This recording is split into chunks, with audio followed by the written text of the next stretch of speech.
Good afternoon. Good afternoon. We start our series of mini courses. First mini course will be by André Carvalho, and the title you see here in the several meetings. And the first one, and here the title of models 1, 2, and 3 dimensional dynamics. Okay, thanks very much for inviting me, Felix, Jan. Yeah, I love being here. Actually, I like Warsaw very much. I visited Krakow yesterday, and I liked it very much too. So, thanks for having me. The weather is not the best, but still, I come from a hot country anyway, so it doesn't. I'm quite happy to.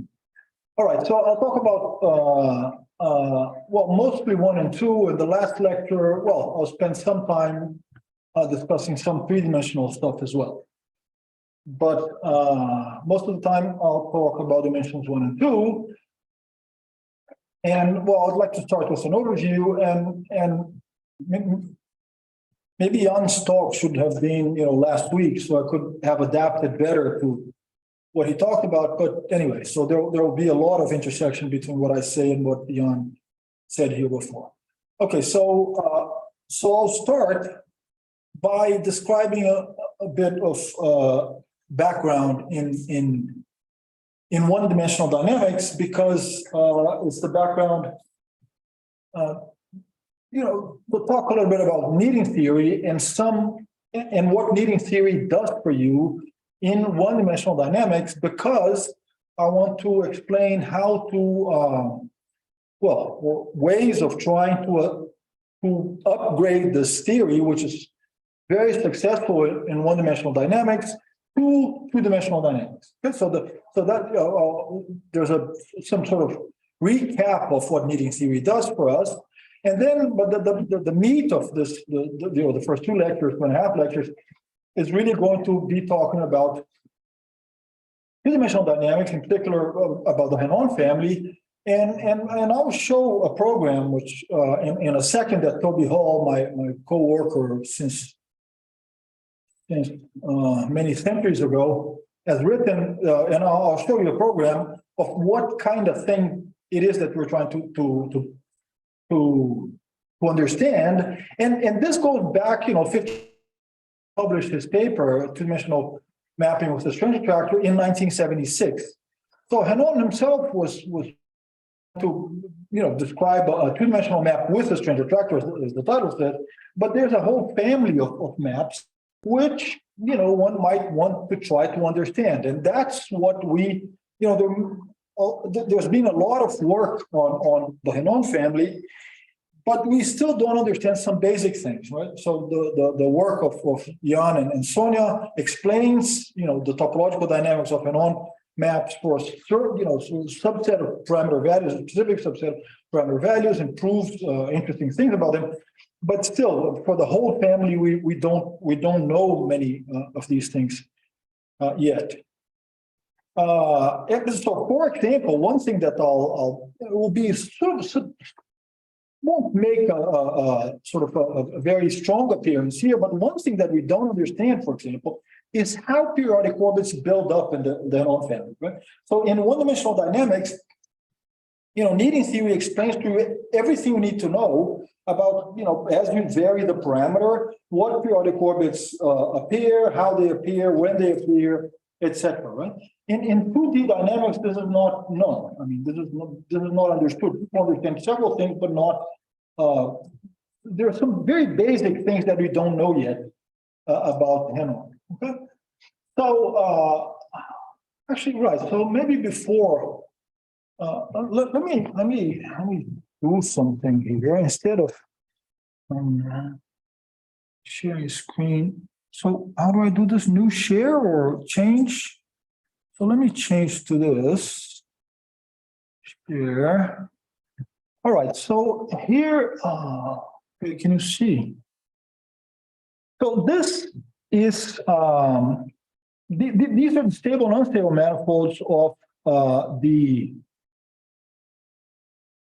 well, it's a bit funny here, right? It's not straight there. This is a computer program, but these are stable and unstable manifolds for certain parameter values, which you can even see up there. Now my Henon, this Henon family is slightly different from Jan's. It's my Henon family. First of all, it's called H. And it's 1 minus, no, it's A minus X squared minus BY plus. So when B is equal to 0, this is the unimodal family, but this unimodal family, Jan was using a different parameterization. There's a linear, an affine potential coordinate that changes from this formula to Jan's formula. And well, so these are the A and B parameters in that thing over there.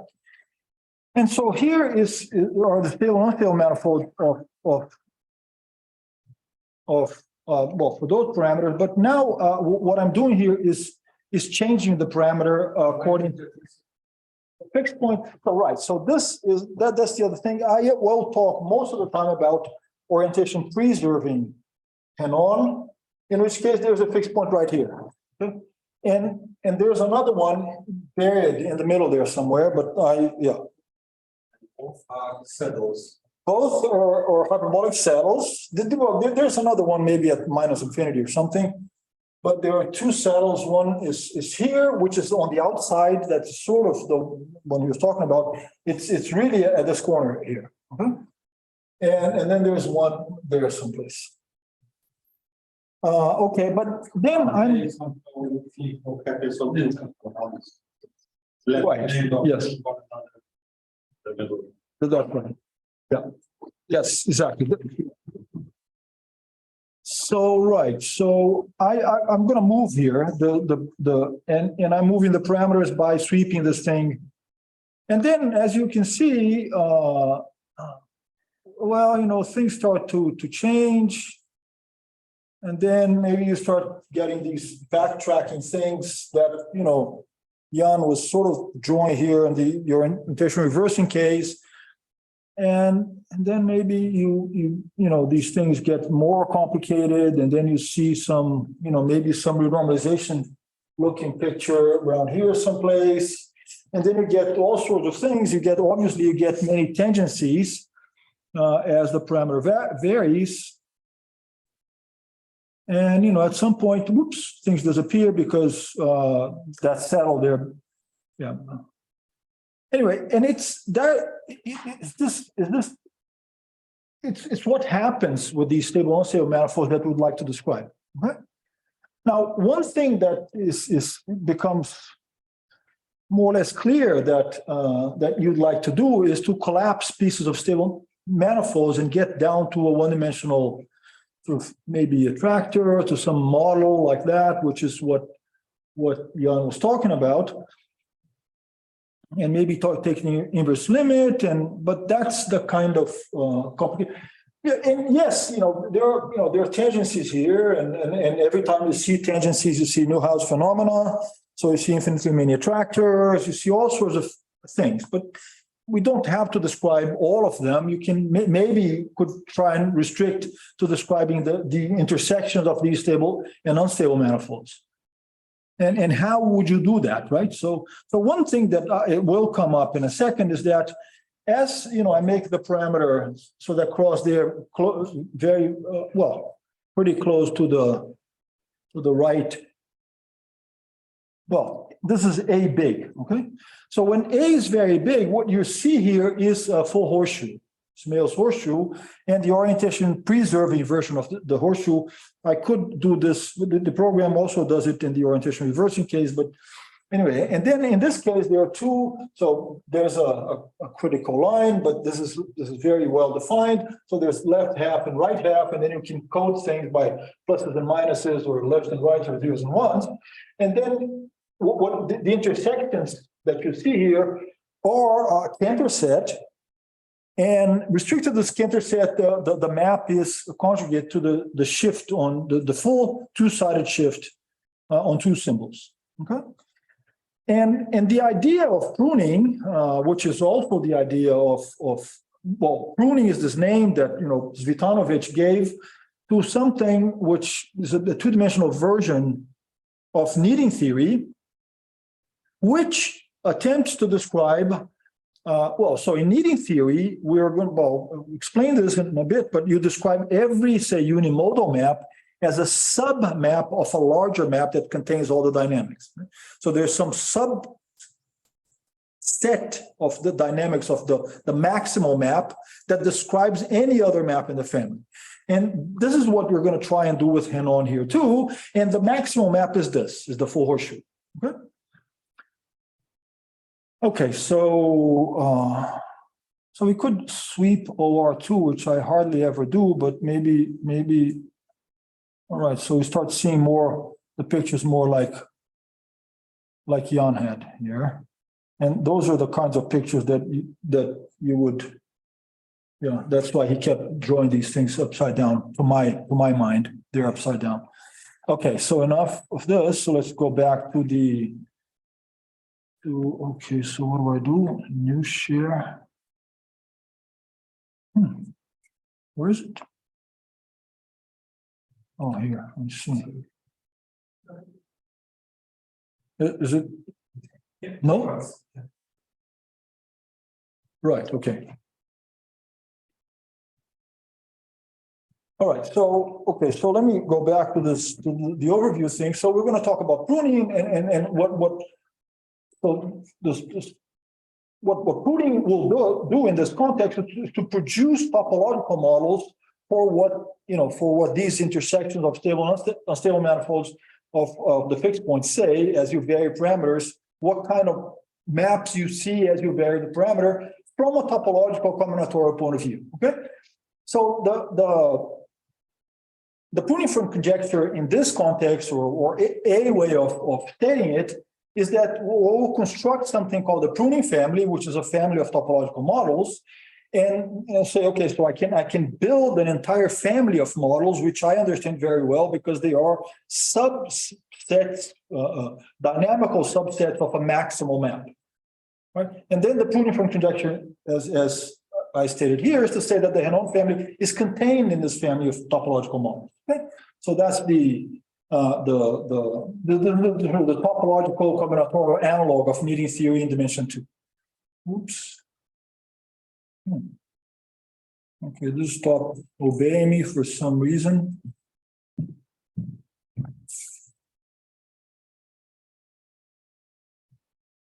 Okay. All right. And then, so needing theory has a second aspect, which is to geometrize, so to speak, the one-dimensional maps. Right? So one of the important theorems in needing theory is the semi-conjugacy to a piecewise linear model. Right? And like to have that part of the theory, an analog of that part of the theory for two-dimensional dynamics as well. And we'll introduce a class of maps called measurable pseudo-Anosov maps, which we hope is a big enough class to contain all the geometric models that we need. Okay, I'll explain all of this more time, and I'll also say what the semi-conjugacy to the geometric model is, and that is called the zero entropy equivalence, which will induce some sort of upper semi-continuous decomposition of the space, whose quotient is going to be this model map of measurable pseudo-Anosov. Okay. Right. So measurable pseudo-Anosov, the name. Right, there are these two qualifying things here. So there are Anosovs, which are Anosovs on the torus, say, which are linear maps of the torus. Then there are pseudo-Anosovs, which are Anosovs that live on other surfaces. And then there are measurable pseudo-Anosovs, which are the pseudo-Anosovs which have densely many singularities. Right? And so pseudo-Anosovs have finitely many singularities, but we need more than that. I mean, pseudo-Anosovs are too few. They're countable family. So we need to allow many more singularities than just pseudo-Anosovs are allowed to have. Okay, so, and then at the end, I'll talk about how to do a analogous, or at least some part of this theory. There's an analogy for part of this theory that goes from one-dimensional complex maps, specifically postcritically finite one-dimensional, well, complex one-dimensional maps, and how you upgrade those to homeomorphisms on some three manifold. They're actually singular three manifolds. Sometimes you can take a quotient and get the three sphere, but I'll talk more about this at the end. Right. Okay, so let's get down to business, and let me mention one-dimensional dynamics to begin with. So, the beginning, I forgot to pick a sentence here. I'll just say, so dynamics of homeomorphisms of the interval is not interesting. Okay? Nothing really to talk about there. Only a few fixed points attracting and repelling. Now, dynamics of homeomorphism, I forgot to write homeomorphism of the circle. That's very interesting, but I'm not going to talk about it. Okay, I don't want to discuss that. It's a sort of different direction. What I do want to talk about is dynamics of endomorphisms of the interval. Okay, and in particular of the unimodal family, but it could be talking about multimodal families as well, like the bimodal family. And the dynamics of endomorphisms of the interval was sort of a big industry, towards last 30 years of the 20th century, and to this day, people think about these things and prove important theorems, and there are many things still to find out. But in particular, I remember as a beginning graduate student, I saw this and I didn't understand it. Right? But it's clearly very beautiful, right? I mean, it's just a nice kind of complicated thing full of patterns, and what this is are these maps here. You vary the parameter mu from between 0 and 4, and you plot points. You plot points on the iteration. You choose a point here and take iterates, and then you throw out the first 50 or 1,000 iterates. I don't know because I didn't write this program. This was stolen from the internet, and I'm not even giving credit because I don't know where I stole it from. So I'm sorry. But in any case, and then you plot, and then the fact that there's only one point here means that, well, there should be some other. There's one attractor, and then this attractor bifurcates into a period 2 orbit, one attractor bifurcates into period 4, period 8, and then you have a period W cascade, which accumulates here someplace. And then out here, there's a period 3 orbit, which is an attractor, and that bifurcates, and then you see more or less the same picture here, but restricted to any one of the. Anyway, there's a lot of structure there. People have done a lot about these things, but it's still beautiful, right? I mean, it's not because we saw these things so many times that. All right, but let's look at this example here. So we write an example like this in front of you. So what is the dynamics of this map? And in particular, you might ask, does it have an orbit of period 3 or 2 or? Well, it does have 2 fixed points, right? So this is the graph of the map. Every time it meets the diagonal, we have a fixed point. So that's a fixed point there. There's a fixed point here. But does it have a period 2 orbit? Does it have a period 3 orbit? And how about period 17 or 285? And how many 285 periodic orbits does it have? Right? Okay, so that's what needing theory does for you. It actually is capable of answering this question. In particular, it can tell you how many periodic orbits of period 285 this map has or doesn't have. Okay. So, and how do you do it? Well, you do it in what might be said to be sort of an obvious way. A unimodal map kind of goes up and comes down, and there's clearly a point that's different from all others, which is the turning point here. And then you take, the turning point, it's, or the critical point, if whatever you want to call it. Oops. Why did that happen? Oh, because, oops. I'm really risking my life here. I can fall back and to the side, right? So I have 2 ways of falling. Anyway, so you divide the interval into 2 halves, right? The left half and the right half, and you call the left half 0, say, the right half 1. And then that's what you do. And then you divide it into 0 and 1, and you look at the orbit of the critical point or the turning point. In fact, you look at the orbit of the critical value. That's slightly more interesting, perhaps, and more useful. And you see, here's the turning point, its value, you put it down there again, and then you iterate it, it falls here, and then you iterate it again, it falls there, and you keep recording, and you don't record its exact position, you only record if it's left or right of itself, of the turning point itself. And that gives you a sequence of zeros and ones, and gives you, typically an infinite sequence of zeros and ones. And well, that turns out to be useful, and in fact, that turns out to be everything you need to even reconstruct this map from scratch, from sort of, synthetically, as my advisor used to say. And here's how you do it. But so there's a linear order on the infinite sequences of zeros and ones. Obviously, there are many orders, but obviously there's the lexicographic order, which we all know. But this order is slightly different, but it's essentially slightly different than lexicographic order. But there's some mechanical way of calculating the order in which points appear. Okay, that's an order. It's called the unimodal order. And then if you calculate it, and you see, for example, that your needing sequence is bigger in this lexical, it's called, sometimes it's called parity lexicographic order, because, well, anyway, this unimodal order, if your needing sequence, the needing sequence you start with, is bigger in this order than a period 3 orbit, a period 3 sequence, 1, 0, 1, 1, 0, 1, 1, 0, and repeat forever, then your map has a period 3 orbit, which satisfies exactly this thing. It sits in 1, it goes to 0, and goes back to 1.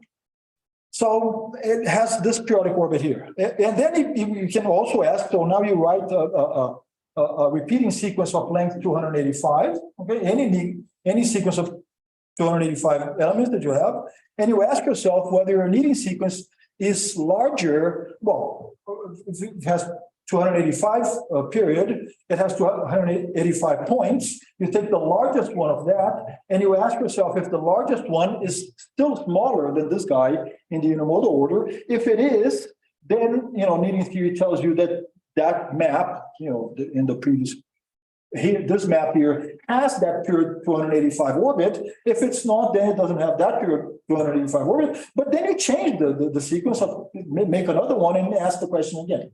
Okay, so this needing theory is very, very, very effective. And in fact, I mean, you could even kind of deduce Sharkovsky's theorem from needing theory. For example, I don't want to talk too much about needing theory here, but for example, Sharkovsky's theorem is this beautiful theorem that gives you gives you a total order on the integers, and this total order of the integers is the order in which periods appear for any endomorphism of the real line of the interval. Okay? So, and in Sharkovsky's order, 3 is the biggest period. So if it has a period 3 orbit, it has all other periods. But if it has a period 9 orbit, it may not need, it need not have a period 7, 5, or 3, and so on. So this is a very, very beautiful theorem. Sharkovsky, well, anyway. So Sharkovsky proved this step by step. It took him a while. There are more efficient proof these days, but anyways, the result is absolutely amazing. Okay, so and here is a proof, a needing theory proof that 3 is bigger than 5, is bigger than 7, is bigger than 9. Okay?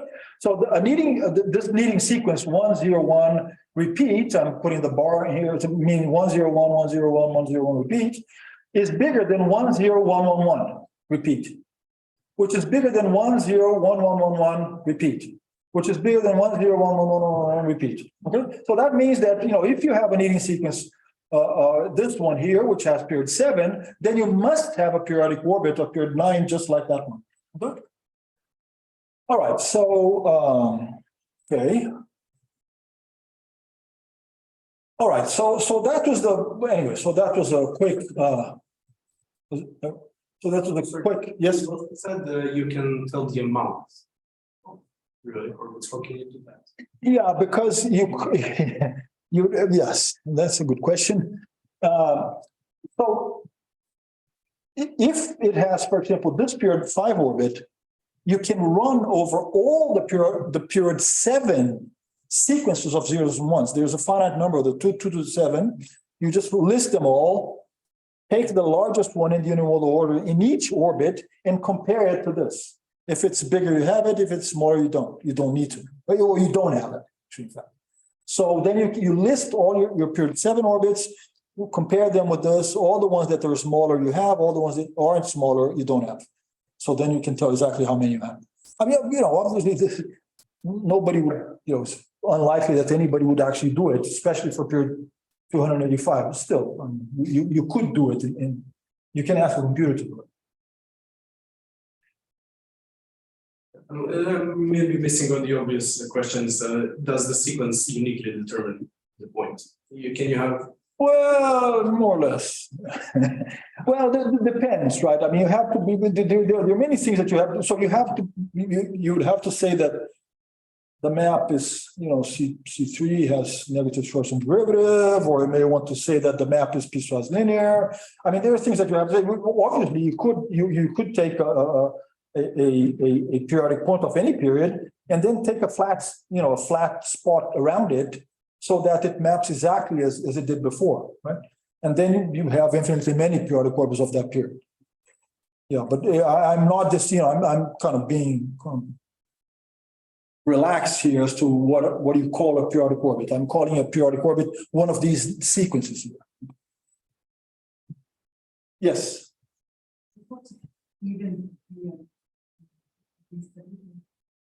Can you shout a little bit? If the periods are even, like 4, 6, is there any information about it? Yes. But these appear later on in this order here, and I didn't, I don't.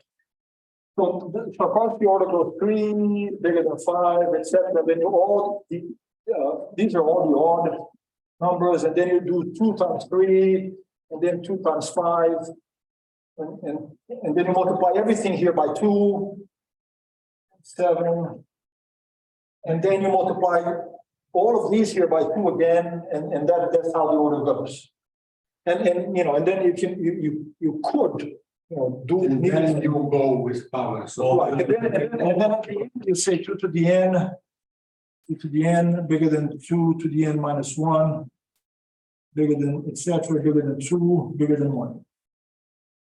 Okay, and there, and once you write all of this on the board, you can also say like this: if you erase all the odd guys and all these guys, if you erase all the odd numbers, meaning 3, 5, etc., and this 1 here, and you divide everything by 2, you get the same thing again. That's called renormalization. It's one of the manifestations of renormalization. Anyway, is that right? Okay.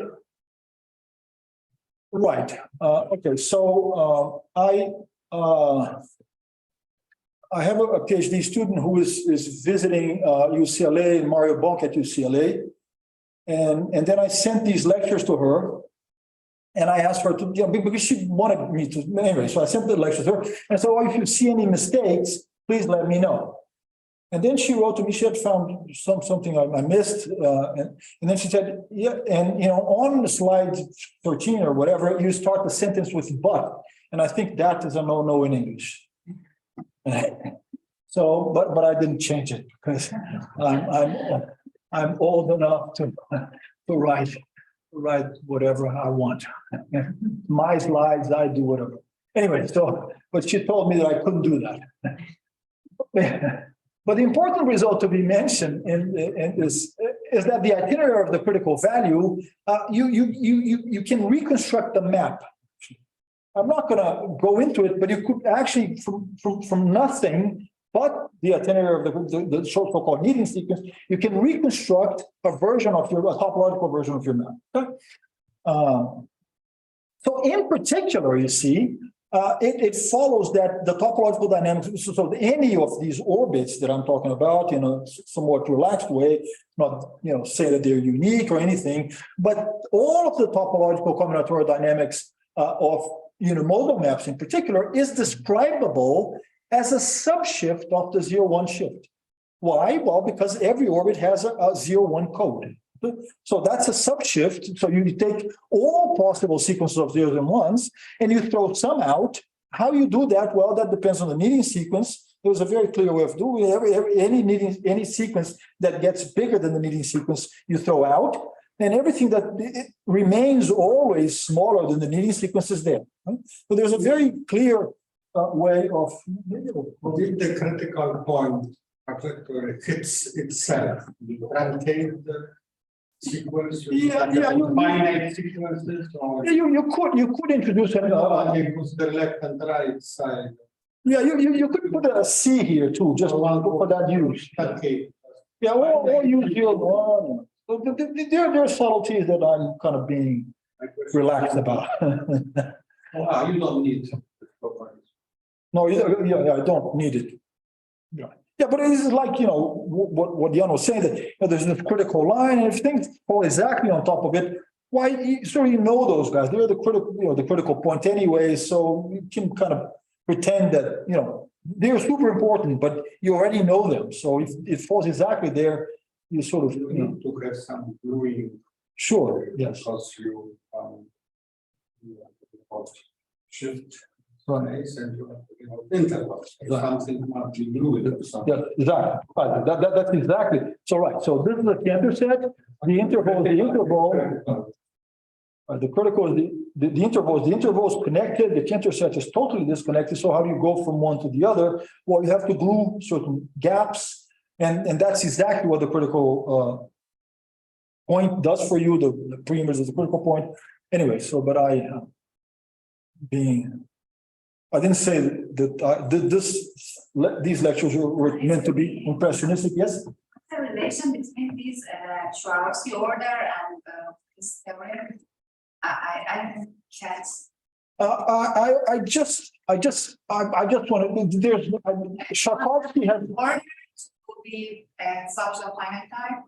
Well, no. Sharkovsky's theorem states that for any map of the real line, right, a continuous map of the real line, if it has a periodic orbit of period 9, then it must have a periodic orbit of period 11 and all odd periods and etc. So, and this is a powerful theorem in particular because if you're studying these families, however, whatever way periodic orbits are born as you vary the parameters, they have to satisfy that theorem. So that gives you constraints on the way periodic orbits appear as you vary the parameters, for example. But in fact, I don't want to really, so this is just a fact which is related to needing theory. I just wanted to make this parallel here, but I don't want to get into that very much. This is order in parameters. Or should order in dynamical space. Yeah, so I was talking about, well, anyway, do you have to answer the question? Yeah. Okay. Okay, so, but the important thing that I want to emphasize here is the fact that, modulo collapsing gaps and all that, every unimodal map, it follows from this is a theory with theorems that, Milnor and Thurston, but Metropolis, Stein, and people before them kind of also did parts of this. But Milnor and Thurston were the guys who actually put this together, I think. So you prove, right, that every unimodal map, it's true for multimodal maps as well, but let's consider unimodal map. Every unimodal map can be described and in fact can be reconstructed from its needing sequence and the shift on two symbols. You throw out some orbits, you glue some gaps, and then you get the unimodal map back again up to topological change of coordinates, up to something. All right. right. All right, so for multimodal maps, it's not the shift on two symbols, the shift on however many monotone pieces there are, right? 5 shifts. Okay, so that's the topological combinatorial part of needing theory. I'm changing gears a little. Well, not changing gears. I'm presenting a second important aspect of needing theory, which is the fact that I stated as a theorem here, Milnor-Thurston, that any multimodal map, in particular unimodal maps, any multimodal interval endomorphism is semi-conjugate to one, which is piecewise linear. But piecewise linear, we often say piecewise linear here as if it were sort of in its own right, but here it's going to be important to actually say the entire name, which is piecewise linear with constant slope. It's not just piecewise linear, it's piecewise linear with constant slope. Well, not quite constant slope, it's constant absolute value of slope. Okay, and I'm abbreviating this with PL, piecewise linear constant slope. And what piecewise linear constant slope means is that so you can conjugate, semi-conjugate any multimodal map. For example, here's a bimodal map to one which is bimodal or unimodal in degenerate cases, but one which goes up, down, and up. And the slope is always the same. Well, it's S here going up, it's minus S here going down, it's S up there going up again. Okay? And this S here is not any old number, it's a very specific number, and it's the exponential of the topological entropy. Okay? So this number is not any number. It's just a very specific number that measures several things. It measures the way, so the number of ups and downs that this map has as you iterate it, or the asymptotic, the growth rate of such numbers. Anyway, so it's an important dynamically defined number for the map. And in particular, for example, now if you go back to families, the unimodal. Excuse me. Yes. Okay. I'm taking. I'm in Talebi. Okay. In the previous slide, does this semi-conjugacy preserves the combinatorics of periodic points? Yeah. Yes. I mean, yes. Each permutation that you obtain, yes. Are the permutation you obtain are exactly the same for both maps? Yes, absolutely. What can change, for example, if you put flat spots, is the number of such things. But every permutation that you see here, you see there too. Well, I mean, and you keep, if this map is renormalizable, you may lose permutations as well. Okay, this is an actual semi-conjugacy which may kill some dynamics, but it doesn't kill entropy, and it may kill periodic orbits and reduce them anyway. But whatever you see here was here too. Whatever permutation you see here was here too, and there's actually a way of saying which ones from here you see there.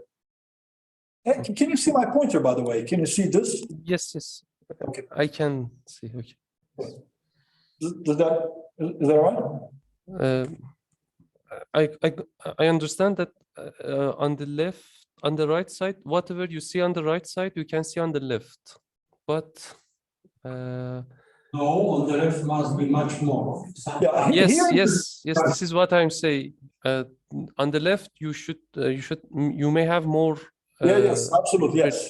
Yes. You may have many more here because of renormalization. Yes. So you may kill some part of dynamics by this. Yes, you do. In fact, you do. Yeah. So if this map is renormalizable, you kill renormalization windows. I mean, you kill renormalization. The semi-conjugacy does, is capable of killing a lot of dynamics.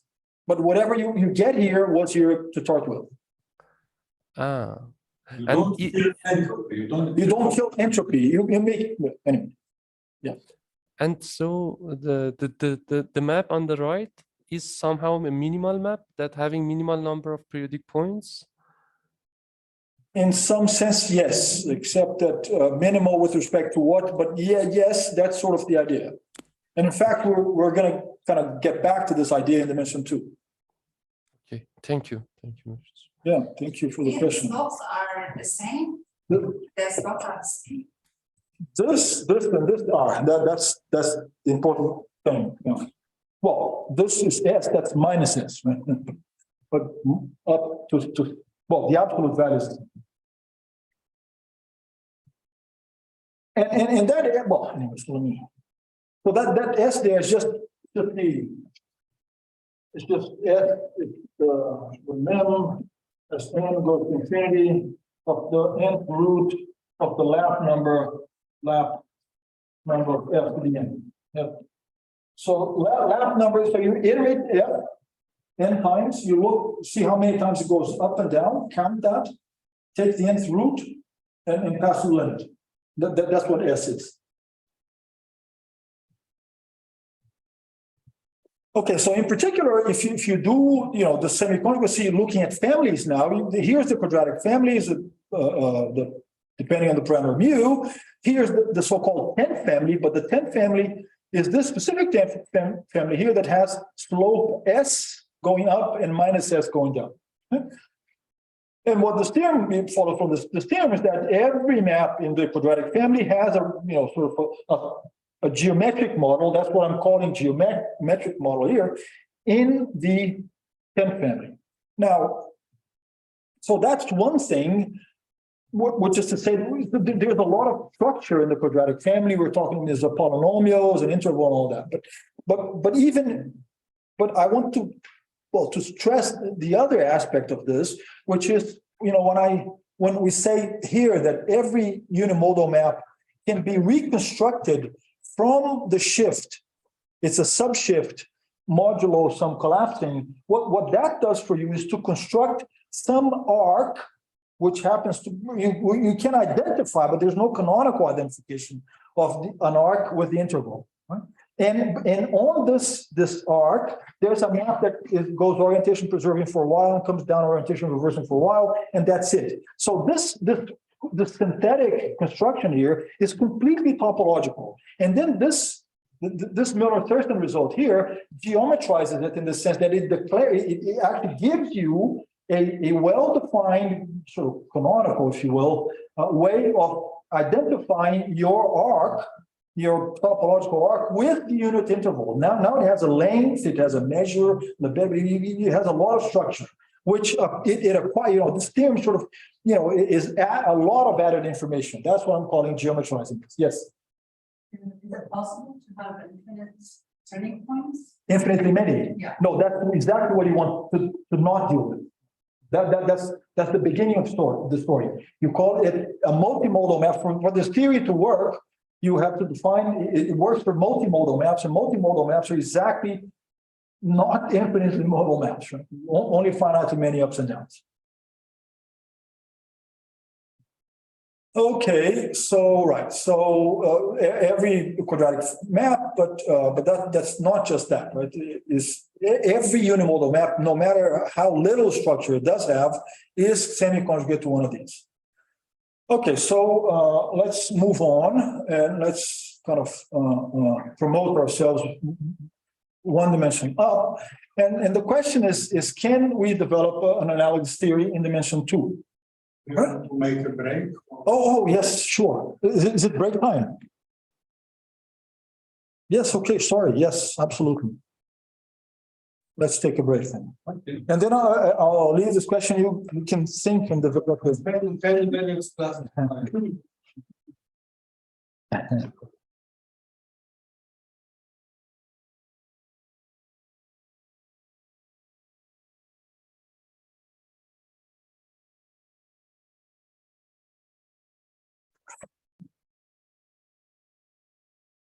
Okay, so I was told that every time we stop, we change dimension. Well, I'll get to dimension 6.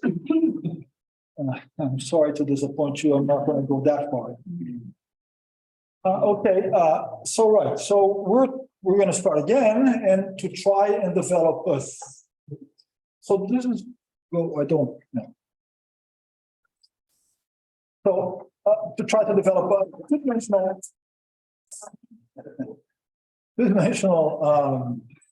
a version of this needing theory, and okay. Okay. So right, I talked about here without even kind of thinking about it. I go here. I can't go here, maybe. Okay, here. The camera can be rotated. Okay. So I didn't even bother to say this carefully, but here's the unimodal map. The unimodal map is the one that goes up and then goes down. And here's a bimodal map. It goes down, up, and down, or it could go up, down, and up, whatever. There's three intervals of monotonicity. This is something that I didn't even talk about because it's more or less obvious, right? Unimodal if it has two, it has bimodal if it has three. In general, we call it multimodal if it's not infinite modal like you have. So this is I don't know, 7-modal map. So that's what that is. Now in dimension 2, I'm already not going to say any of that because, well, for reasons we will discuss here, but I'll start somewhere else. I'll start talking about the families themselves because there were two families in the previous slide. Well, actually I can. So there are two families here. For example, the unimodal family, which is the quadratic family, sorry, which is a family of quadratic maps. And this is just one normalization. It could also have, I don't know, a of x equal a minus x squared. There are other g a of x is 1 minus a x squared. I mean, they're all conjugate by linear maps, so it doesn't matter. I like this one because I studied in the Vani's book, and the Vani's book uses that, so I kind of like it.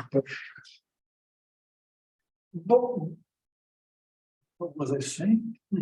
All right, so there are these families which are very important in the theory, but you can also say unimodal. And to be unimodal doesn't mean that you are any specific family. It just means that you go up and come down. It might be a map which is not differentiable anywhere, for example. I don't know. Now, in dimension 2, I'm not going to say unimodal or multimodal or whatever because there are problems there, and that Jan talked about these problems already in the morning. But I'm going to start somewhere else. I'm going to start talking about families, which we want to understand. Right? So there are two families which are being studied a lot, like I also said in the beginning of the talk. So the Henon family is one of them, and the Henon family is like this.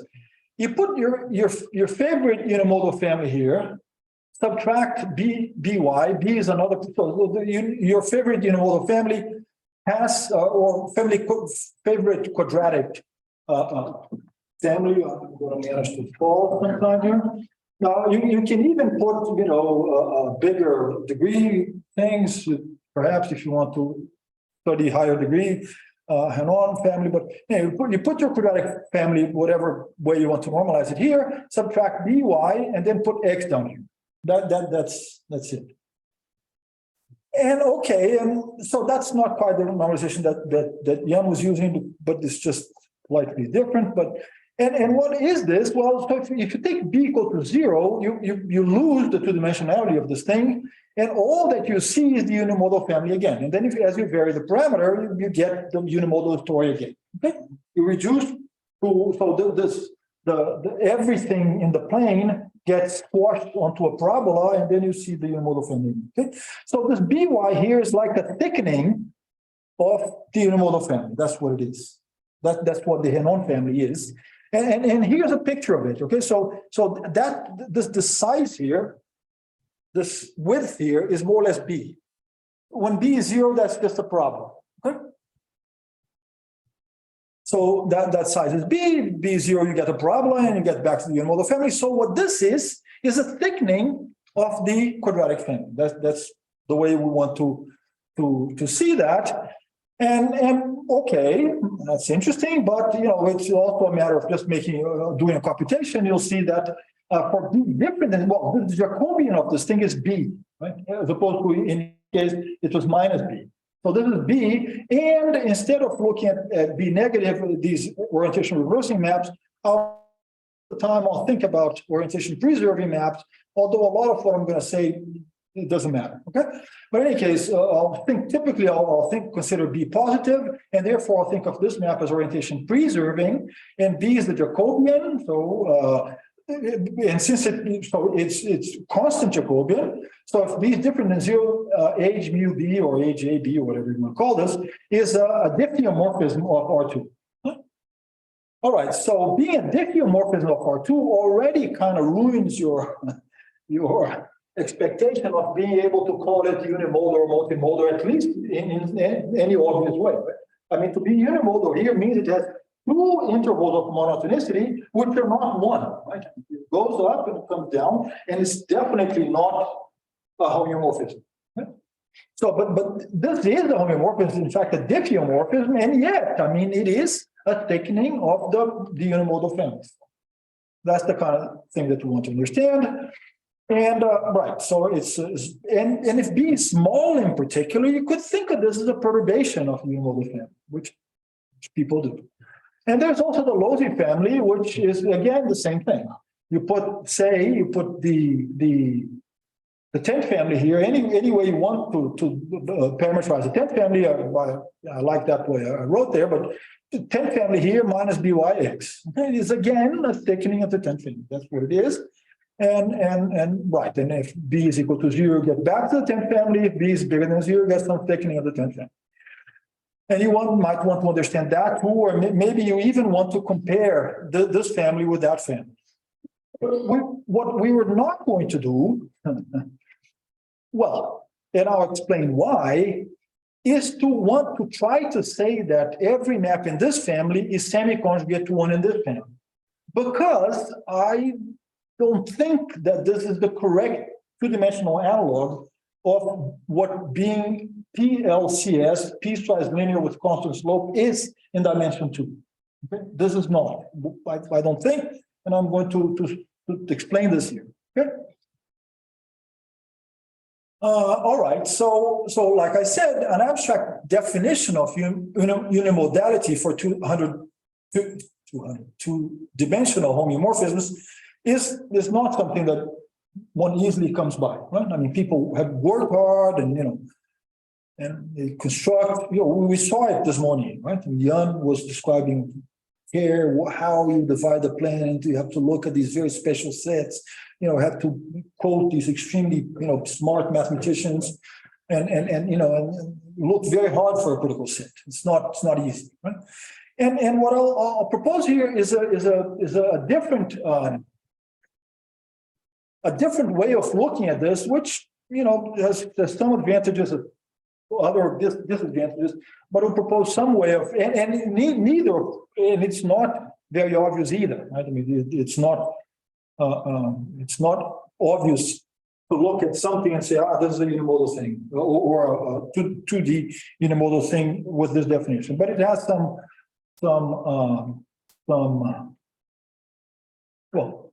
things going for it. And then we're going to define, so the way we're going to do it is to define a good family to be one that has a largest map, just like we saw in needing theory. Okay? So good families are going to be families where there's a largest map, which is larger than everything else, and all other maps in the family have dynamics, which is a subdynamics of the largest map.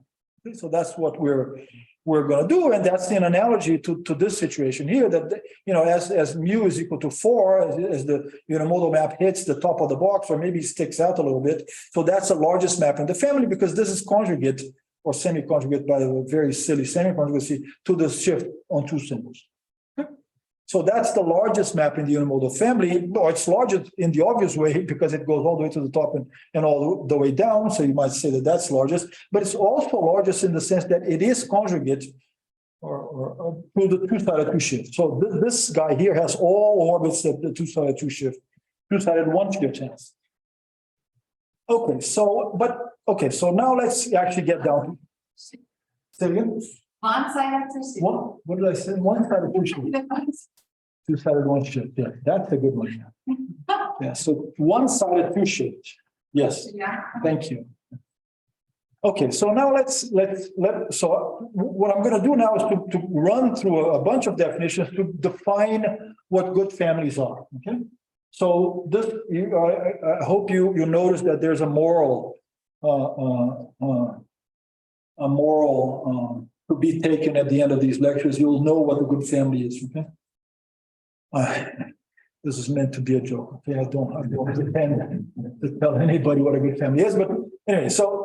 Okay, so first of all, what is an isotopy? What an isotopy is the following. So you have a map from, so I want to think of an isotopy as parameterized family of maps. Okay, that does what an isotopy is for me, except that this, well, okay, so the parameter space is called T. Well, I'm sorry, it has nothing to do with the 10th map. I don't know why I call it T, I should call it delta or something. Okay, but anyway, the parameter space is called T here. I'm sorry, and the parameter space is T. And then I want to think of this as a parameterized family of maps from X to Y. Okay? T is time. T is time, yes. Oh, that's why, yeah. Okay, thank you. I just forget. So T is time, that's right. It's probably Y. Yeah, Y we call it T. Okay, so T is time, but anyway, it could be any space that I want this to be a path connected space. For the typical thing is that T is the interval 0, 1. Right? So, but and then as I fix T, I get what is called the T slice. Okay. So, and for this to be called an isotopy, I want the slice maps to be homeomorphisms. And sometimes I may want it to be a homeomorphism onto its image, okay? But in any case, so that's what an isotopy is a parameterized family of homeomorphisms onto their images. So, and the Hanon family and the Losey families in particular are isotopies. Okay? They have this two-parameter space, A, B, mu, B, whatever. And as you vary the parameters, all these maps are homeomorphisms of the plane or diffeomorphisms. It's not quite path connected here. T is very path connected. Well, okay, fine. So yeah, take the upper half plane or the lower half plane. Okay, good point. Yes. They cannot be like you cannot isotope orientation preserving. Orientation reversing. Right. Good point. Yes. Yeah, but those are the kind of isotopies I want to look at. You okay, Fabrizio? Yeah, You look a bit the puzzled. parameter space in the scale is T. T. Okay. So you are thinking of them different, like non and logic. Yeah, they're just totally different families. Well, yeah. No, I was thinking one was X, the other Y. Maybe X was a non. Oh, actually, yeah, at this point here, X and Y might be different. But well, obviously, I will use X to be equal to Y, sorry. Actually, this will be dynamics. This is, of course, One example is the non, another example is the well, yes, exactly. Yes. No. Yeah. So in fact, X and Y should be the same here too. Okay, sorry. Yeah. Okay. So yes, R2 minus the not quite connected, but hey, almost. Okay. So it's and often when people talk about isotopies, most of the time they're talking about the parameter space is just 0, 1. So if you want to. And we'll say that two maps are isotopic if there's an isotopy that contains them both. Okay. So say that big F and big G are isotopic if there's an isotopy parameterized by subspace, in particular maybe by 0, 1, such that for one of the parameters you get big F and for another parameter you get G. Okay. And if the isotopy, the parameter space is 0, 1, sometimes we refer to F0 as the beginning map and F1 as the end map, but we're probably not even going to use this here. And being isotopic is an equivalence relation. Okay, just check. And then the other thing which is important here is relative isotopies. Relative isotopies are isotopies which leave a set. Well, it's not leave a set fixed or anything. What we leave it is it does whatever it does independent of the parameter. Okay, so that's a relative isotopy. So a relative isotopy is an isotopy. Sorry, you have an isotopy, and there is a set which doesn't see the isotopy, so to speak, because for points in the set lambda, and no matter what parameter you choose, the map is always the same.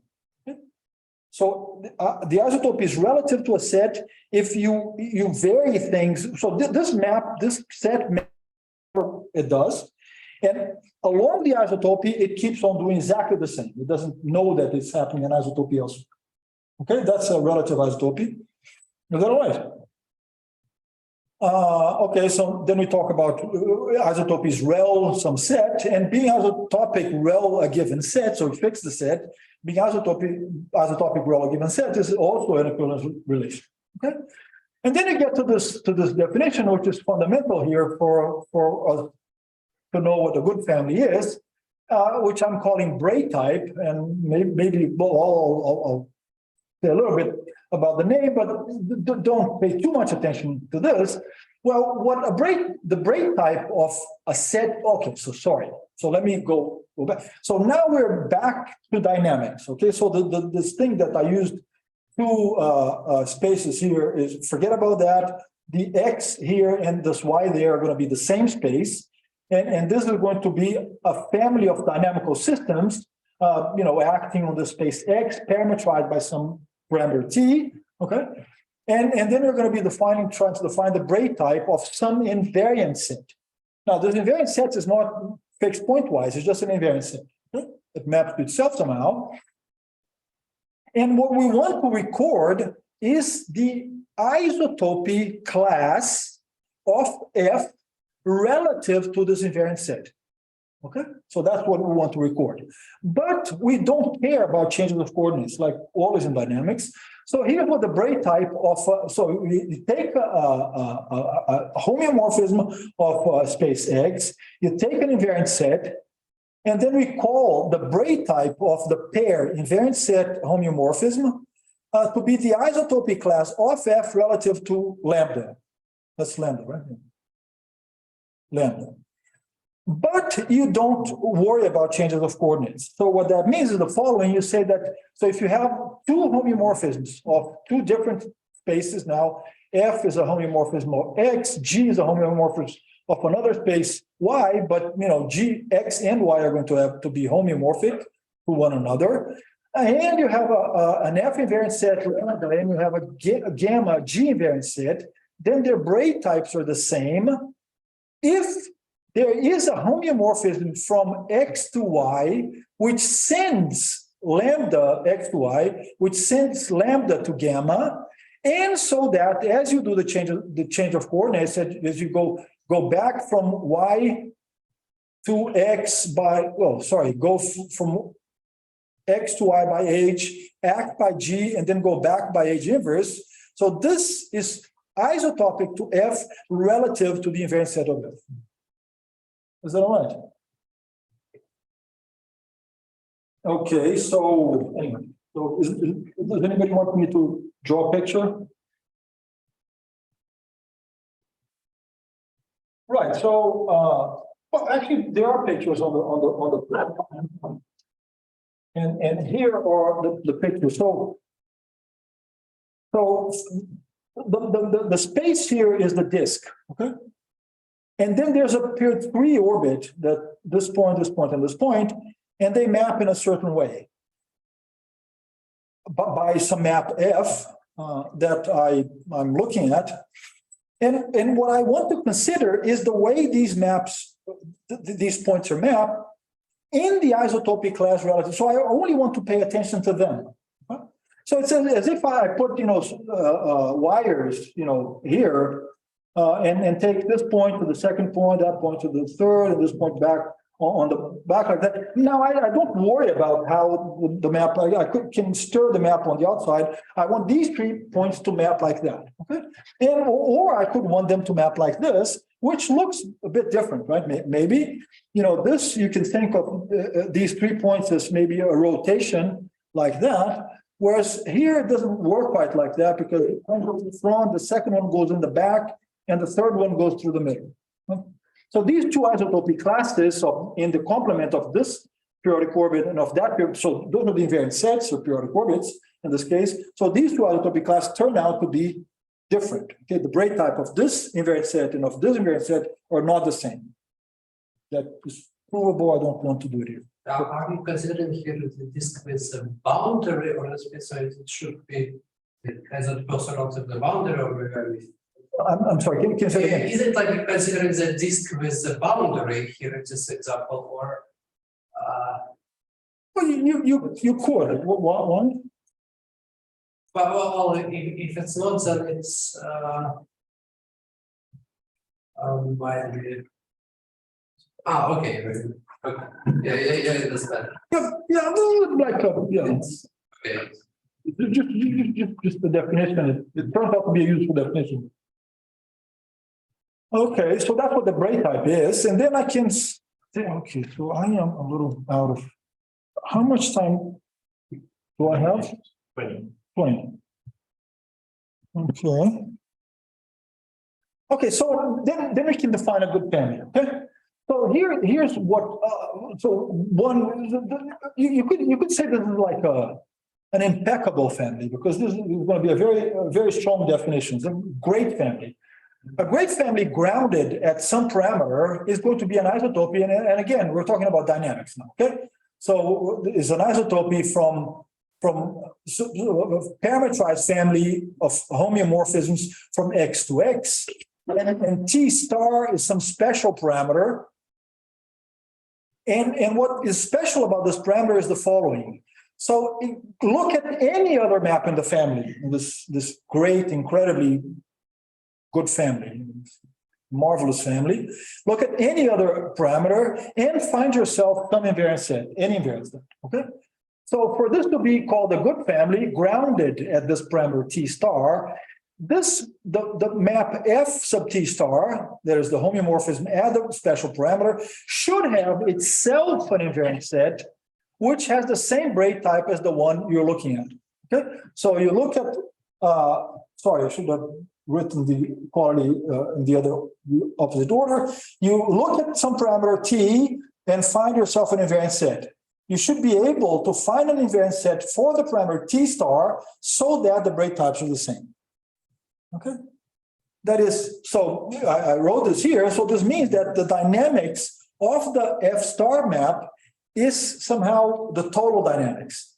No matter where you go in your parameter space, if you find any invariant set, there is one just like it, and just like it means with the same braid type in the maximal set, the maximal parameter T star.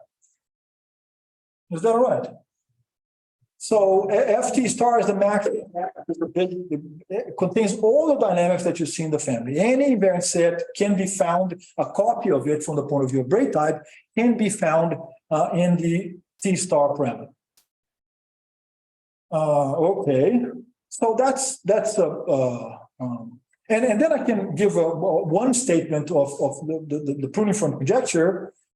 A way of stating it is that the Henon and Losey families are good families. Okay?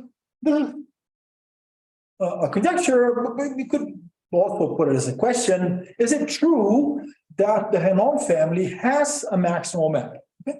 And if it's true for Henon, I suppose, well, I think even this is proved by Bedford and Smiley, that if this is true for Henon, then the maximal map has to be this horseshoe. And I'm talking about orientation preserving Henon here. I'm not sure they deal with orientation reversion. In any case, so let's stick to orientation preserving Henon. So the maximal map in the Henon family has to be the horseshoe, or if you want, the two-sided two-shift. Okay, so in one dimension, it was the one-sided two-shift. Here, it's the two-sided two-shift. I'll say a bit more about the horseshoe, but in any case, here's a caricature for the horseshoe. Is this map that maps this stable, this stadium-shaped region, and what it does is that it takes this. Well, in fact, the most important part of it is the square in the middle. The square in the middle here. It squeezes the square, so dividing the heights by 3, stretches it, multiplying the lengths by, or the horizontal lengths by 3, and bends it inside of itself like that. And in particular, this corner point here goes to here, for example. If you think about it, the set of points red points here are all the set of points. So you see, there's a bunch of stuff that goes over here under one iteration. So if you look at the points that stay inside of the square under all future and backward iterations, that's a Cantor set. That's the Cantor set I showed in the beginning. And where the dynamics is conjugate to, it's not written here, but where the dynamics is conjugate to the two-sided two-shift. Okay, well, in particular, if this is true, if the Henon and Losey families are good families, then it would be true that every orbit in the Henon family is codable. There is a coding with zeros and ones, which is exactly what Jan was talking about earlier today, that, you know, he and Sonia has proved this for some subset of parameters. Then they were talking about orientation reversing Henon, but it's sort of the same idea, but right, they proved it for Wang-Yang parameters, right? So, and we still don't know whether this is correct for all parameters or. Whoops, sorry. There's also maybe Jan and I should also talk about. Really translating, because I said here, if it's true in this braid type formulation, then it's coded by zeros and ones. The way back may require a little bit of thought that if it's coded as zeros and ones, does it imply this braid type formulation? I have to think about it. Okay, but in any case, so this is something for we'll talk about. But you could also, if you don't want a perfect family, you might want a pretty good family.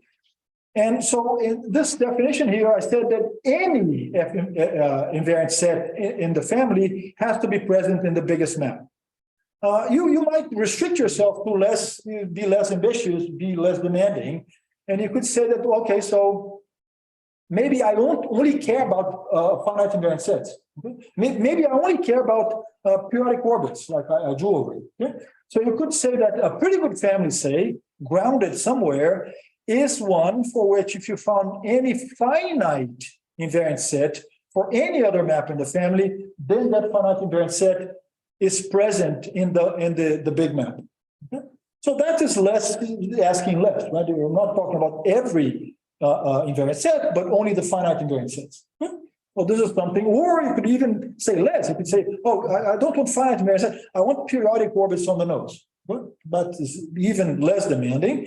And there's another way, another kind of weakening of this concept that could be used is that is a hyperbolically good family grounded somewhere, which is to say that every hyperbolic set that you see somewhere in the family can be found in the big map.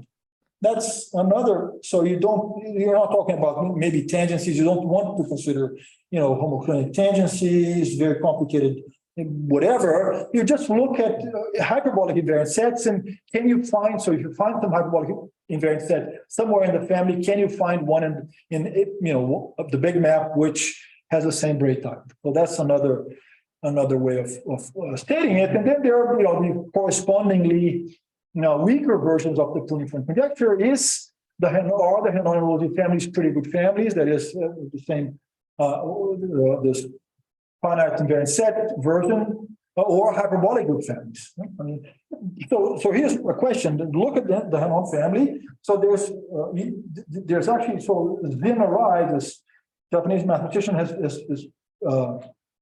written an algorithm for numerically checking that a Henon family is hyperbolic. Now, so is it true that the Henon maps in the Zin Arai sort of that he proves are numerically verified hyperbolic Henon maps? Are there invariant sets of the horseshoe? Sorry, André. Yes. Can you expand on that? What do you mean that he wrote an algorithm for checking whether Henon map is hyperbolic? Read the paper. That's all. I don't know. But anyway, but Zin, right? He has a paper in experimental math. He actually checked with, I think, interval arithmetic And I haven't read the paper carefully enough to even know what he does, but I think he finds invariant cone fields and he uses this concept of quasi-hyperbolicity, and he actually can prove using computer help. It says, okay, this parameter here has a hyperbolic non-wandering set. Hyperbolic what? Non-wandering set. And he actually checks, and he actually, you haven't seen it. There's this picture of parameter space that has all these blobs that says, oh, these parameters are all hyperbolic, these parameters are all hyperbolic. It's beautiful, it's very nice. And then, right. So I'll show you one in a second. What? You mean the non-wandering set is hyperbolic, or there is a? No, for all parameters in this region here, the non-wandering set is hyperbolic. So it's like some large parameters or something, like this B large. Well, no, so this is AB, right? I'm not sure what and all he's using, but in any case, and then there's, something big like this, but then you see a bunch of things here, and, a lot of detail that you see, not just this, Bedford, Mighty, whatever region. There's a vast amount of Henon parameters which are hyperbolic. I mean, I suppose we sort of expect hyperbolicity to be, dense or almost dense or whatever, right? I mean, you expect hyperbolic maps to be quite abundant, right? And you see hyperbolicity all over. You mean uniform hyperbolicity? Yeah. Why are you surprised? I mean, No, I'm just asking. yeah, lots of hyperbolicity. So I'll show you a parameter. Right. Okay. So anyway, so I should, maybe I'll bring it. So here's an example, right? So this is hyperbolic. In fact, I wrote to Zin, and I had already looked. So he has a paper in experimental math where you see this picture, right? And then, I, with a ruler, actually, I was doing this with André, who's here in the beginning, weeks or whatever. And then we took a little ruler, a pen, and then we took the parameter, parameter here, and then saw that, we saw that there was this region there. God, I'm sorry, I'll pay for everything I break.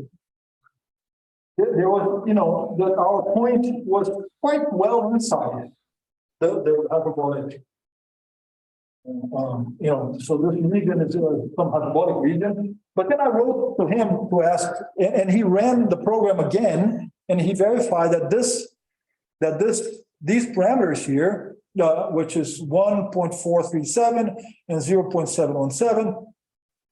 They fit this. This is a hyperbolic parameter. Now, right, so we have very good reason to believe that this is hyperbolic, but not only that, we have good reason to believe that this hyperbolic Henon map is a pruning of the horseshoe in the sense that there is an invariant subset of this red stuff over here, which is actually conjugate to what happens to the intersections of the red and black stable and unstable manifolds there. Anyway, I could explain some more, but let me not do it now because I don't even have that much more time. But in particular, Valentin Mendoza, who was my first graduate student, actually, he checked for these parameters and for many others. Okay, so there's a lot of evidence that this pruning from conjecture is correct. They have a proof of this for certain parameter values. You can do a lot of things. You can do computer experiments, and for this parameter, for example, there's a program by Beham and Wenzel which finds periodic orbits of period 1, 2, 3, etc. It finds them numerically too, but then you can count how many there are of period. If you start getting up to period, period 16 is already kind of pushing it sometimes. But for this, for these parameters in particular, Valentin has checked that what we have a Markov partition for what the dynamics here should be, and then we can count them, the number of periodic orbits using the Markov partition on the one hand, and then we count them using how many periodic orbits of each period up to 16 by the Behan-Wenzel program are, and they match. There's a perfect match up to period 16. When you get to period 17 and 18, it starts to take too long to compute, and then you stop there. But in any case, there's plenty of evidence to support that the uniform projection holds, right? Is correct, and in particular for this year, I'm pretty sure it does hold. Okay. All right. So, and then I think this is the last slide I have. So you might want to ask whether good families do exist. Right? If you think your family is a good family, so good families do exist. Okay.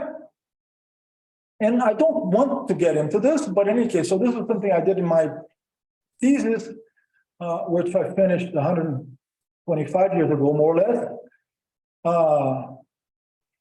That it's possible to construct a good family.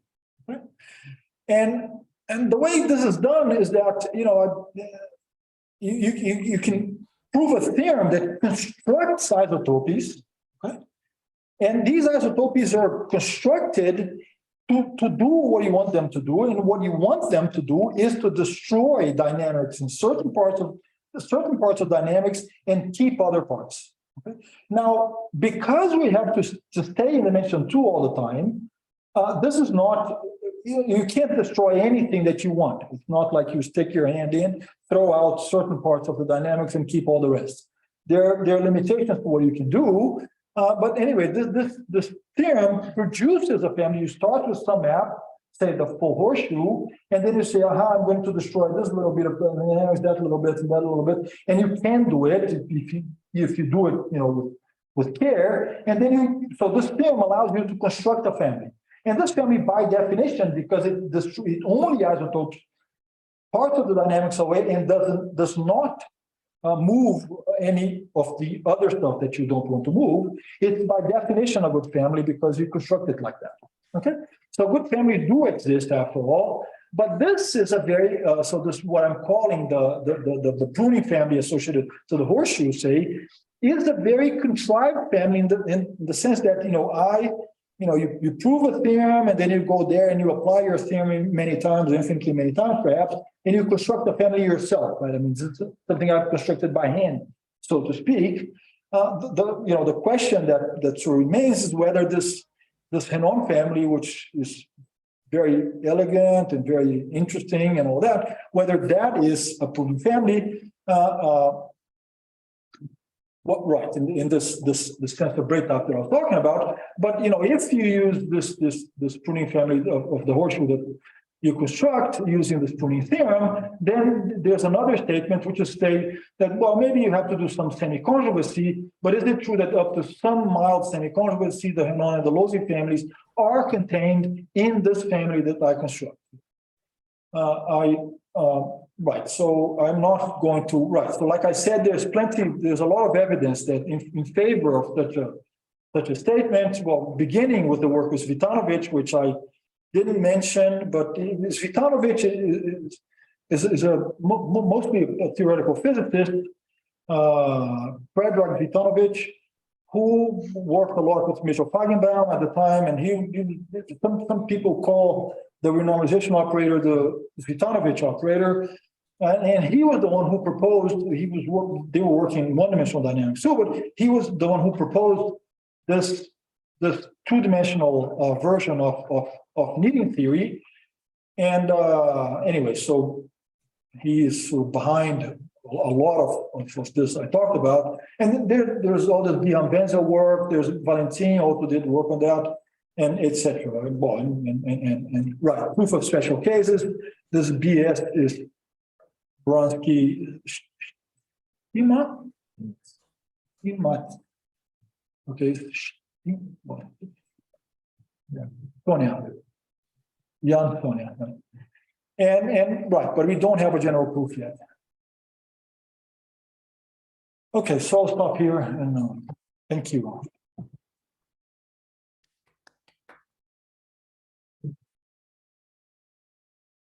So André, so here you wrote that, there's quite a lot of evidence in paper and numerical evidence, and then you have your PhD student, and those are there. Like he actually had something proven rigorously, right? For like 2 regions. Yeah, he did. Yeah, he did. Rigorous, right? It is rigorous, yes. Like I know some of the parties were kind of far away. But yeah, he has a proof in the horseshoe locus, which is a subset of this thing here that's in right. So you can, well, the Henon family, if you change X and Y to Z and W, because X is real and Y is also real, but if you change them to Z and W, they become complex. So the Henon family can be thought of a family in C2, and then you can look at the horseshoe locus in C2.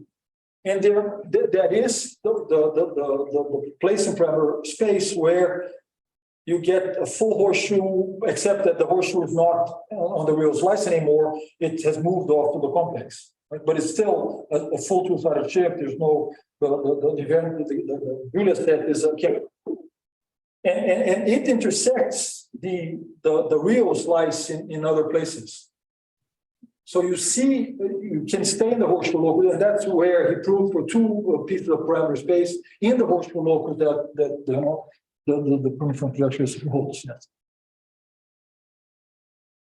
Yes. And the second question I had, I'm not sure if I can, say it openly, but so I'll just say that there was okay, I will explain why I'm asking this, but there was a rumor that had to prove it unless like 1 case. Like something happened. That was a long time ago that I heard that. And so my question is, Who knows how to do that I have to prove the putting from it? I don't. I like you.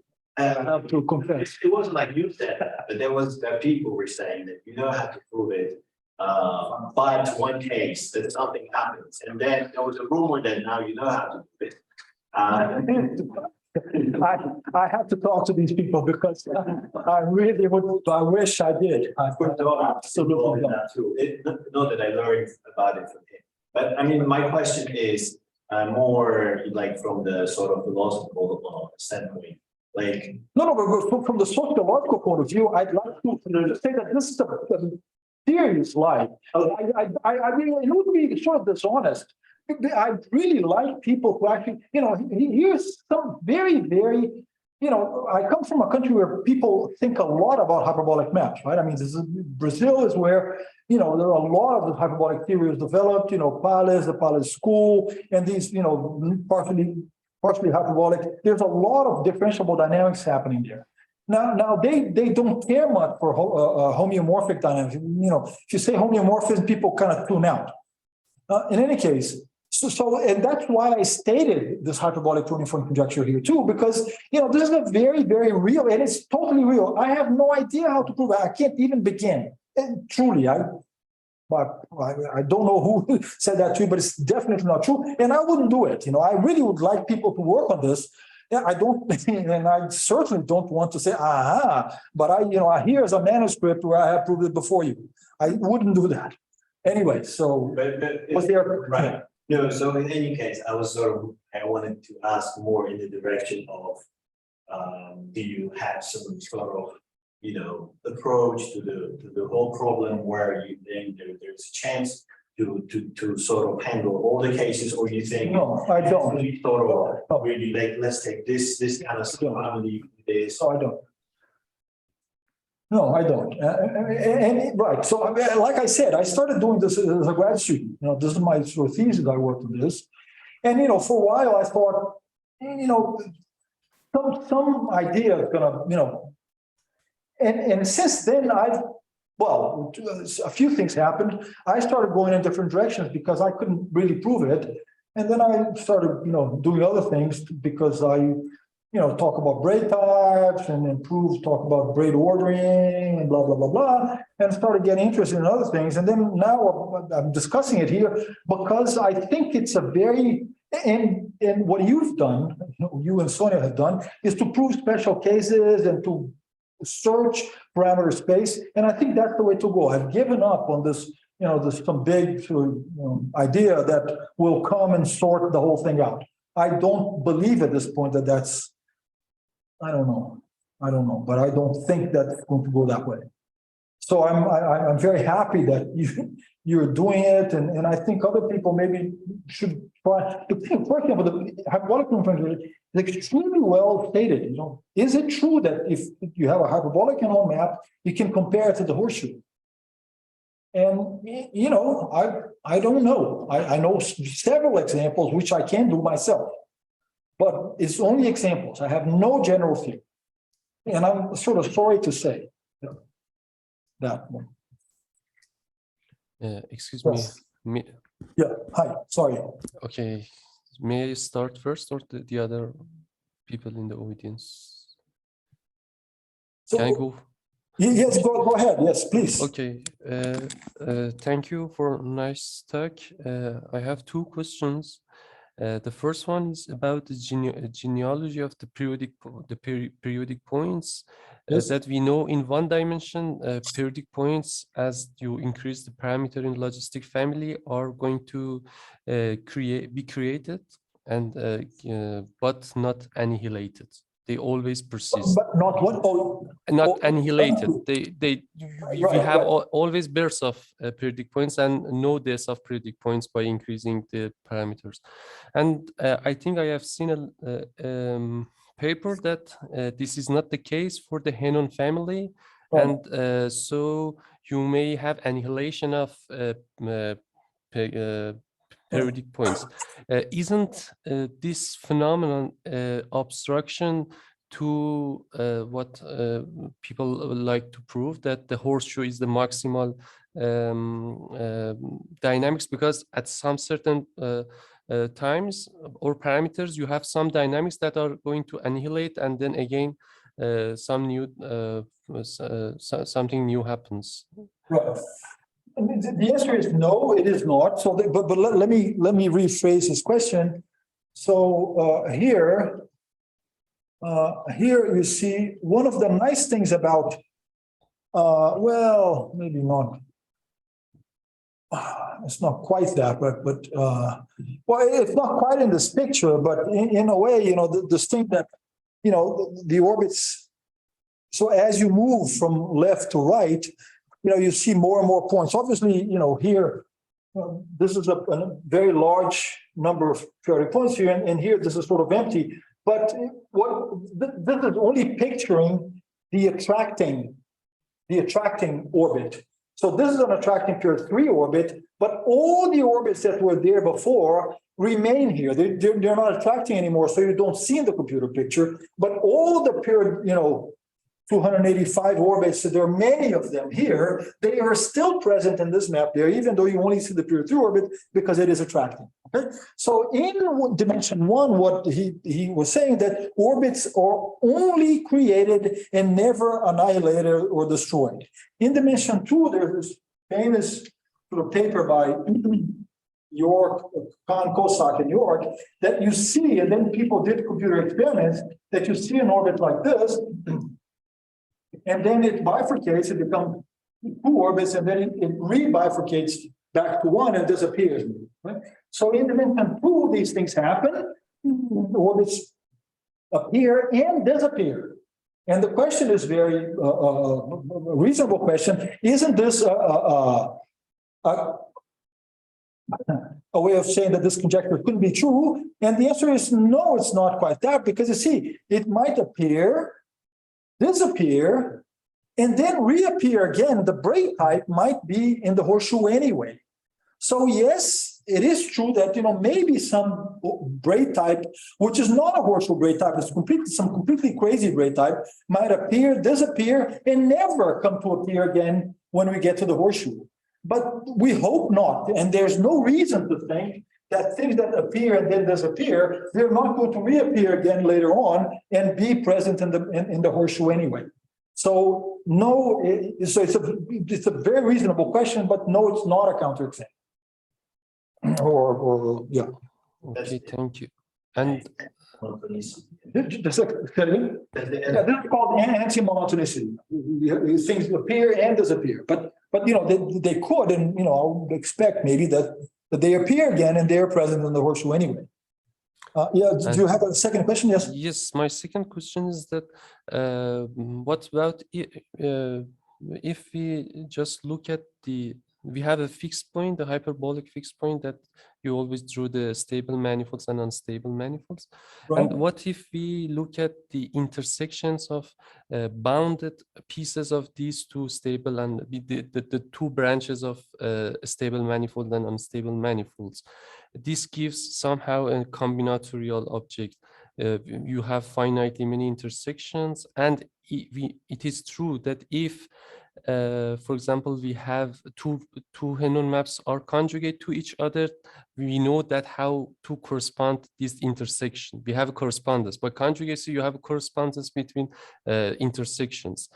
But is there any way to think conversely that we can find a canonical way of correspondence, that if we do not find such correspondence, that the Henon maps are not conjugate? I don't know, maybe. So is there any, I mean, is there, because it is easy to draw these two lines, and is there two different values of parameters that we can, that they give same kind of intersections on this stable manifold? For example, I mean, Sorry? there's a whole, or here there's a whole open set of points which have this, well, this is a hyperbolic according to Zinn. So if you perturb it, it keeps being the same thing, right? Now, yes, yes, of course, but these are, I think, if I'm not mistaken, these are conjugate by two different parameters. I mean, two different parameters that a priori we know they are not conjugate, but they give same combinatorial intersection, let's say. Yeah, this is a good question, but I have no idea. Maybe, I don't know. Okay.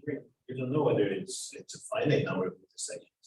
Yeah, well, they're very. Well, I think what he's asking is, suppose you do see two intersection patterns that you can somehow describe, and they are the same. Does that imply that they're?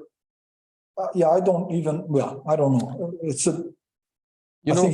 I'm asking this because in the previous talk, a part of the invariant disk was a part of the unstable manifold, and we was looking at the intersection of the stable manifolds. The boundary point of the line segment was on the some part of unstable manifolds, and it came to my mind, maybe this can somehow help if you look at all the intersections.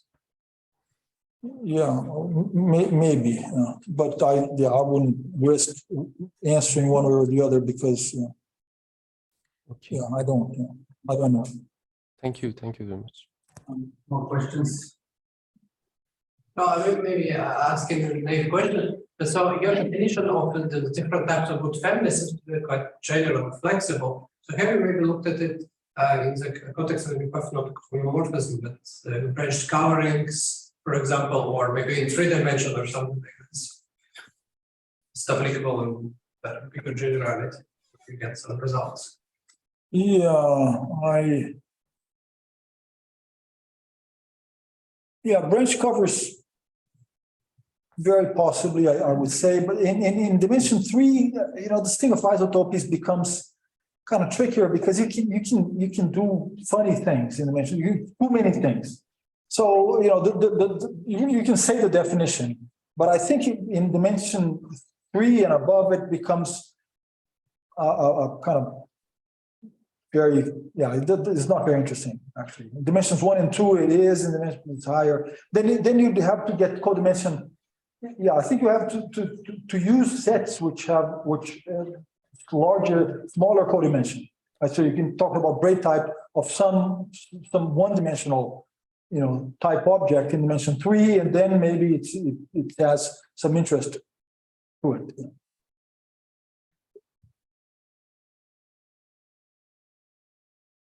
No questions? No. Let's send the speaker at the